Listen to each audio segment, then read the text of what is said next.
नमस्कार, मैं हूं मुरारी पांडे। आप सभी का समाचार 9 न्यूज़ पर स्वागत है। हम इस वक्त मौजूद है मुंबई के साकीनाका 90 फीट रोड पर, जहां पर पिछले कई वर्षों से लगातार इस 90 फीट रोड पर अवैध रूप से पार्किंग की बहुत बड़ी समस्या रही है, जिसके कारण प्रतिदिन घंटों लोगों को ट्रैफिक जाम की समस्या से उलझना पड़ता है, ट्रैफिक जाम की समस्या से संघर्ष करना पड़ता है। इन्हीं सभी विषयों को लेकर लगातार पिछले कई वर्षों से समाज सेवक और वरिष्ठ पत्रकार है सुशील गुप्ता, इन्हीं सभी विषयों को लेकर लगातार इसके खिलाफ लगातार लड़ाई लड़ रहे हैं। और आज आमरण उपोषण पर भी यहाँ पर बैठे हुए देख पा रहे होंगे। ये आमरण उपोषण 90 फीट रोड पर अवैध रूप से दोनों तरफ की जा रही पार्किंग के खिलाफ है। और इस खिलाफ की लड़ाई में जो स्थानिक जनता है, उनका भी इस आमरण उपोषण पे विशेष रूप से सहयोग है। देख पा रहे ये 90 फीट रोड नज़र आ रहा है। इस 90 फीट रोड के उस तरफ भी लोगों की अवैध रूप से पार्किंग होती है, और इस तरफ से भी बड़ी बड़ी जो गाड़ियाँ होती है, ट्रक होते हैं, टेम्पू होते हैं, ट्रेलर होते हैं, उनकी पार्किंग यहाँ पर की जाती है। जिसके कारण जो बीच का जो ये मार्ग देख पा रहे हैं, सिर्फ और सिर्फ 90 फुट नाम की सड़क 10 फुट में तब्दील हो जाती है। और जिसके कारण सवेरे के वक्त हो या शाम के वक्त हो, जब भी आप यहाँ पर आएंगे तो आपको ट्रैफिक जाम की समस्या से संघर्ष करना पड़ सकता है। लगातार इन्हीं सभी विषयों को लेकर सुशील गुप्ता जी कहीं ना कहीं संघर्ष करते हुए नजर आते हैं। हम उनसे जानने की कोशिश करेंगे। सुशील भाई, क्या कहना चाहेंगे आज के इस आमरण उपोषण के विषय में आप? सर, हमने ये आंदोलन इसलिए छेड़ा गया है कि जो बीच में हमने आंदोलन लिए थे, तो वहाँ के सीनियर साहब ने, ट्रैफिक के जो सीनियर साहब ने हमको भरोसा दिलाया था कि हम यहाँ नो पार्किंग का बोर्ड लगाएंगे और यहाँ हम सख्त कानून कड़क करेंगे। और सुबह का जो 7 बजे से लेके दोपहर का सुबह का 9 बजे तक का बड़ी गाड़ी का लोडिंग अंदर ना होगी ना बाहर जाएगी। और शाम को 4 बजे से लेके रात के 9 बजे तक का कोई गाड़ी, हैवी गाड़ी कोई अंदर ना आएगी ना बाहर जाएगी, ना लोडिंग होगी। मगर सर, इसका अभी तक कोई कानून का पालन नहीं हो रहा है। सेम वैसे ही हो रहा है और उल्लंघन करते जा रहे कानून का। यहाँ डेली का एक्सीडेंट होता है। मैंने साकीनाका का सीनियर जो ट्रैफिक है, मैं उनको हमेशा मैसेज देते रहता हूँ, मगर लोग नज़रअंदाज करके भूल जाते हैं। सिर्फ ये लोग अपने ही मनमानी और अपना पेट भरने के लिए काम चला रहे हैं। जनता मर रही है और मरने दो, उनका वही सोच है। तो मैं ये नहीं चाहता कि कल बहुत बड़ा घटना घटे, इसलिए मैंने ये आंदोलन लिया हूँ। सुशील भाई, एक ऐसी भी बड़ी समस्या रही है, जब ट्रैफिक जाम की समस्या होती है तो उसमें कहीं ना कहीं इमरजेंसी वैन आते हैं, जैसे फायर ब्रिगेड की गाड़ी हो गई, एम्बुलेंस हो गया, या किसी पेशेंट को किसी अस्पताल में ले जाना हो। तो क्या 90 फीट रोड पर क्या इस प्रकार की कोई ऐसी इमरजेंसी वाहनों को भी बाधाएं उत्पन्न होती रही हैं? आपने बहुत अच्छी बात बोली। कल की घटना की बात बताना चाहता हूँ कि कल खाड़ी नंबर 3 बरेली मस्जिद की उधर आग लगी थी। पेनिसुला में जो फायर ब्रिगेड एम्बुलेंस को बरेली मस्जिद तक पहुंचने के लिए कम से कम 5 से 10 मिनट के अंदर पहुंचना चाहिए, वही फायर ब्रिगेड की गाड़ी उनको आधा घंटा लगा बरेली मस्जिद तक पहुंचने के लिए। इतनी ट्रैफिक थी, बल्कि कल संडे होने के नाते भी। तो आप सोचो, तो संडे के नाते आधा घंटा इतना लेट लगती है, तो बाकी टाइम में जो चालू होता है ट्रांसपोर्ट का, तो कितना टाइम लगेगा। तो ऐसे ही रोज़ ट्रैफिक का जाम होता है। एम्बुलेंस को तो 5 मिनट, और पेनिसुला होटल से 90 फीट चौकी में पहुँचते 5 मिनट लगना चाहिए, वहाँ लगता है 25 से 30 मिनट। क्या जब आप आमरण उपोषण पर बैठ रहे थे, तो जो ट्रैफिक डिपार्टमेंट के जो अधिकारी है या बीएमसी के जो अधिकारी है, उनसे आपकी बात हुई? क्या आश्वासन मिला आपको, विशेष रूप से आप इस उपोषण को लेकर? सर, ये तो आपने तो बोला, सही बोले, मगर हर साल इसी तरह बोलते हैं कि हम करने वाले हैं, मगर कुछ होता नहीं है। अभी आपके सामने देखो कि ये बड़ी बड़ी गाड़ियाँ लगती है, इतनी गंदगी पड़ी हुई है। हमारे जो देश के प्रधानमंत्री है, हमारे यहाँ के जो आमदार जो साहब है, वो भी बड़ा स्वच्छ अभियान होना चाहिए। तो जब ये ट्रांसपोर्ट वाले लोग खुद ही हरकत करते हैं, ट्रैफिक पुलिस वाले, तो देश के प्रधानमंत्री यहाँ के आमदार को बदनाम करने का काम करते हैं लोग। तो उसके लिए जो विरोधी पार्टी है वो आवाज़ उठाते हैं। तो अभी क्या लग रहा है कि आमरण उपोषण के माध्यम से आपकी क्या मांग है ट्रैफिक विभाग और बृहन मुंबई महानगर पालिका से? हमारी मांग ये है कि सुबह जो ट्रैफिक जो होती है वो ट्रैफिक नहीं होना चाहिए। जो बच्चे लोग जो काम पे स्कूल जाते हैं, जो काम पे जाते हैं, माँ बहनें जाते हैं, उनको रोड खुला चाहिए। ये रोड खुला नहीं होता करके इसके लिए हमने आंदोलन किया है। और नो पार्किंग का बोर्ड जो है, जो कानून का जो नियम निकाला हुआ है, सुबह का 9 से लेके सुबह 7 बजे से लेके 10 बजे तक का और शाम को 5 बजे से लेके 9 बजे तक का, वो नियम का पालन होना चाहिए और वो बोर्ड लगना चाहिए, तभी यहाँ के लोगों को जागरूक हो। आपकी मांग है कि नो पार्किंग जोन का यहाँ पर बोर्ड लगाया जाए ताकि यहाँ पर जो अवैध रूप से पार्किंग है उस पर नियंत्रण किया जा सके। हाँ, वही होना चाहिए, जो पार्किंग का नो पार्किंग का बोर्ड लगना चाहिए, उसी के ऊपर कानून का होना चाहिए। और दूसरी बात, जो मैं किसी पर विरोध नहीं कर रहा, जो पार्किंग रिक्शा जो पार्किंग लगती है 90 फीट चौकी से लेके डिस्ट्रिक्ट बिल्डिंग तक डबल ट्रिपल पार्किंग होती है कि लोग उसी के अंदर चरसी दर्दुल्ले लोग बैठे रहते हैं और वो गलतियाँ हरकत करते हैं, माँ बहनों को छेड़छाड़ करते हैं, चरस गाजियों उसी में बेचते हैं। बहुत बड़ी घटना ऐसी घटती है। योगीराज स्कूल के बाद देखिए आप, बहुत बड़ी समस्या है, जो बाहर पे रोड के बीच तक बाइक का पार्किंग लगती है और कोई नज़रअंदाज देख के निकल जाते हैं पुलिस वाले।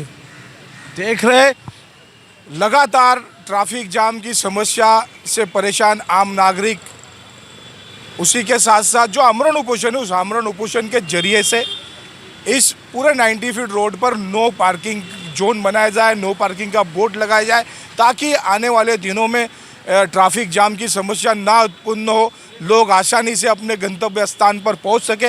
इन सभी विषयों को लेकर सुशील गुप्ता ने आमरण उपोषण जारी रखा हुआ है। अब देखते हैं इनके आमरण उपोषण से ट्रैफिक जो डिपार्टमेंट है मुंबई पुलिस का, वो तत्परता से कब कार्य करता है और नो पार्किंग का बोर्ड आपको इस 90 फीट रोड पर कब दिखाई देता है। देख रहे मेरे साथ आमरण उपोषण पर बैठे हुए इस पर नज़र आ रहे हैं रविंद्र जगदाले। जगदाले जी, क्या कहना चाहेंगे आज के इस विशेष आमरण उपोषण के इस मौके पर। हम आमरण उपोषण के लिए इसके लिए बैठे हैं कि हमारा ये 90 फीट रोड नहीं रहा है, ये 60 फीट हो गया है।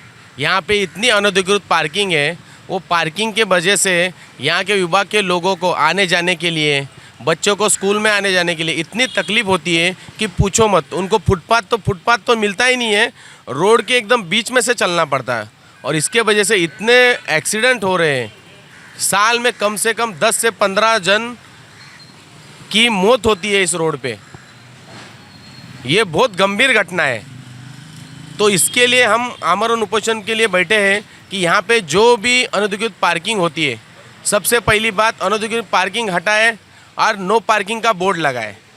दूसरी बात हमारी ये है कि मुंबई शहर में सुबह 8 बजे से लेके 11 बजे तक नो एंट्री लगी रहती है और शाम को 5 बजे से लेके 9 बजे तक नो एंट्री है बड़ी गाड़ी के लिए। जो भी हेवी गाड़ी है उसको सुबह 8 बजे से 9 बजे तक, 8 बजे से लेके 11 बजे तक और शाम को 5 बजे से लेके 9 बजे तक नो एंट्री है। अगर बड़ी गाड़ी को मुंबई शहर में नो एंट्री है तो ये गाड़ियाँ अंदर आती कैसी है। ये गाड़ियाँ ऐसी तो नहीं है कि बाबा भूत जैसे इधर से उधर उड़ी मार के आती है। यहाँ के जो प्रशासन के पुलिस अधिकारी है, ये गाड़ियाँ उनको दिखती है कि नहीं। अगर ये गाड़ियाँ अंदर आती है तो इनके ऊपर चार्ज क्यों नहीं मारा जाता है।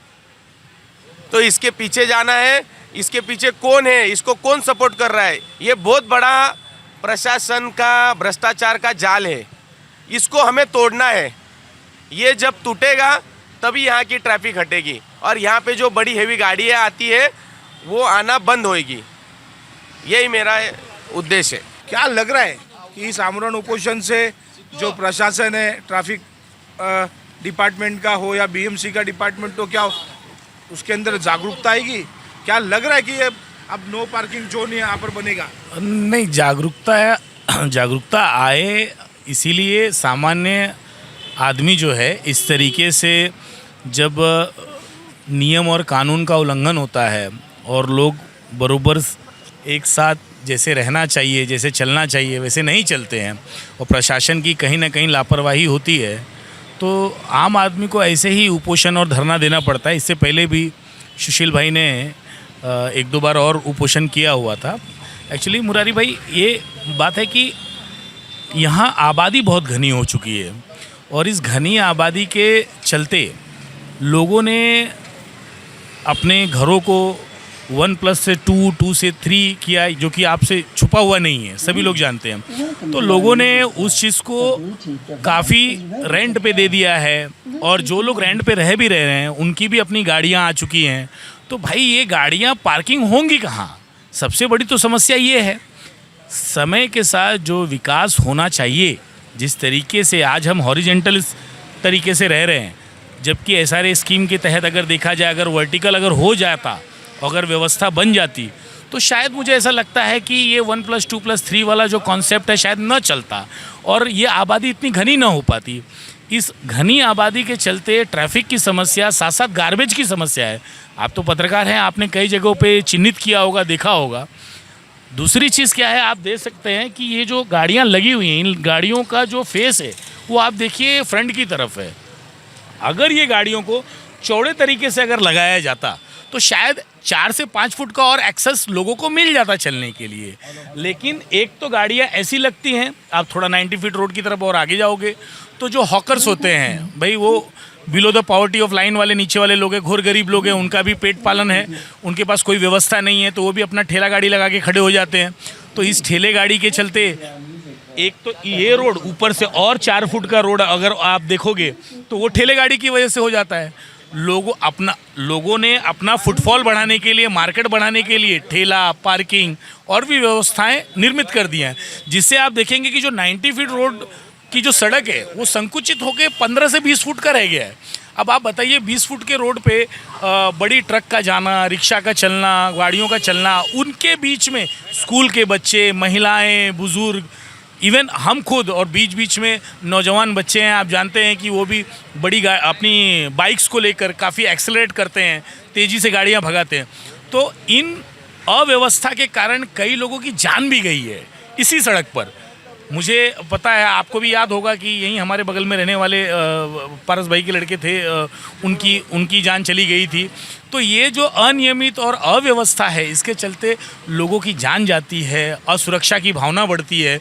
तो मेरा ऐसा मानना है कि प्रशासन ने भी, और जो लोकल लीडर्स हैं, चाहे कॉरपोरेटर रहे हों, एक्स, अभी तो फिलहाल एक्स हैं, चाहे और लीडर्स रहे हैं, हमारे आमदार साहब ने भी ये एक प्रयास शुरू किया है। आज मैं सुबह से देख रहा था कि हमने पहले मांग रखी थी, बाद में उन्होंने आज एक बढ़िया पहल करवाया है, और मुझे ऐसा लगता है कि हर किसी ने इसके ऊपर बोलना बेहद ज़रूरी है। और ट्रैफिक की समस्या प्रशासन का तो फेलियर है ही है, लेकिन साथ साथ ये सिविक सेंस का भी फेलियर है।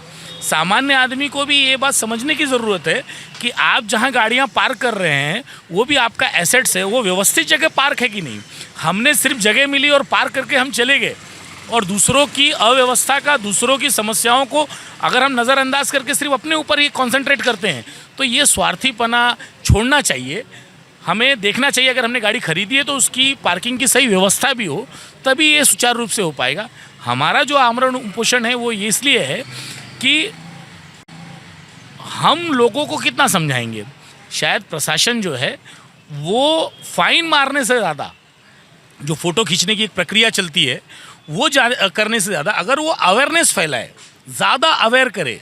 आप देखेंगे कि मुख्य जो सड़कें हैं, जरीमरी का रोड हो गया है, ये रोड हो गया, यहाँ पर जो सीनियर ऑफिसर्स हैं उनको खुद ही मीटिंग लेनी चाहिए, लोगों को अवेयर करना चाहिए। देखो, आप सिर्फ टोचन कर लोगे और फ़ोटो खींच लोगे तो मुझे लगता है वहाँ से समस्या ख़त्म नहीं होती। तो थोड़ा अगर अवेयरनेस फैलाया जाए, लोगों से बातचीत किया जाए, तो मुझे लगता है कि शायद लोग खुद भी व्यवस्थित होना चाहते हैं। लेकिन होता है ना कि व्यवस्थित होने की शुरुआत हम करें कैसे, खुद से करें कि दूसरे से करें। लेकिन अगर हम कलेक्टिव एफर्ट्स लगाएं तो शायद ये व्यवस्था बन जाए बोलकर एकदम। मेरे सहयोगी कैमरामैन राजेश सिंह के साथ मैं मुरारी पांडे, समाचार 9 मुंबई साकी नाका से।